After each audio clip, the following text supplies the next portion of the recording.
ప్రభుత్వం ఉండగా పార్వతీపురం మన్యం జిల్లా కురుపాం మండలంలోని తాబేలు వలస విద్యార్థులు రహదారి లేక తీవ్ర అవస్థలు పడుతున్నారు. సుమారు 3 కిలోమీటర్ల మేర బురద రోడ్డులో నడిచి గోర్జపాడులోని పాఠశాలకు వెళ్తున్నారు. అవస్థలు తాళలేక రహదారి నిర్మించాలని అధికారులకు ఎన్నిసార్లు విజ్ఞప్తి చేసుకున్నా స్పందించలేదని గిరిజన విద్యార్థులు ఆవేదన వ్యక్తం చేశారు. ఇప్పటికైనా తాబేలు వలస నుంచి గోర్జపాడు వరకు రహదారి నిర్మించి ఆదుకోవాలని ప్రభుత్వాన్ని కోరుతున్నారు. మరి అది కూడా ఇదిగో అదిగో వస్తుంది ఇస్తాడు అన్న చెప్పడమే మాత్రమే జరిగింది, కానీ ఇవ్వడం స్పందన సరిగా లేకపోయిందండి.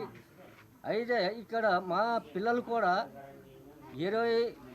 15 మంది ఉన్నారండి.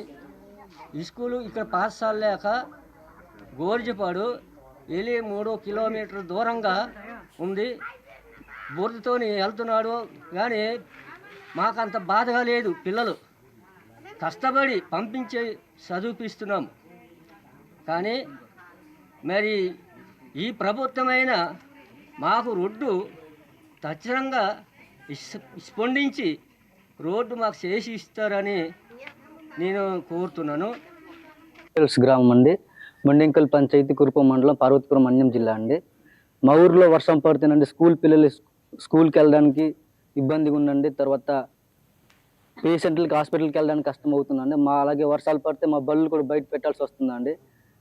అలాగే నిత్యావసర సరుకులు కొనుక్కోవడానికి మాకు ఇబ్బంది పడుతున్నామండి. దయచేసి ఈ ప్రభుత్వం మాకు దయ చూపి మాకు రోడ్డు ఇప్పిస్తారని మేము కోరుకుంటున్నామండి.